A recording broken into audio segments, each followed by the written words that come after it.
কি ইম্পর্টেন্ট কথা বলবেন?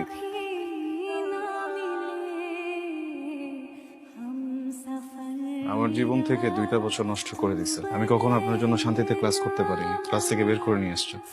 ইম্পর্টেন্ট কথা বলবেন তাই না? একটা ছেলেকে 2টা বছর অপেক্ষা করানোর পরে তার হাতে বিয়ের কার্ডটা ধরে দিচ্ছে, এটা ইম্পর্টেন্ট কথা? বলেন, তাকায় আছেন কেন? বলেন, 2টা বছর ছটফট করছেন না কথাটা বলার জন্য? এর থেকে অনেক বেশি ছটফট আমি করছি কথাটা শোনার জন্য।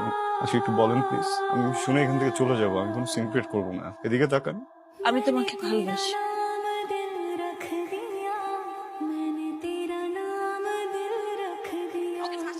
মেরে ফেলো, কোনো লাভ নাই। একটা অ্যাডাল্ট মেয়ে, আমি যাকে বিয়ে করছি বুঝি শুনেই করছি। তুই যে ছেলের সাথে পালিয়েছিস সে ছেলের বাবা নাই, মা নাই, পরিচয় নাই। ওই ছেলেকে তুই বিয়ে করছিস আর আমরা তাকে মেনে নেবো ভাবছিস? তোমাদের যদি মানতে অনেক বেশি কষ্ট হয় তাহলে মনে করো যে তোমাদের মেয়ে মরে গেছে।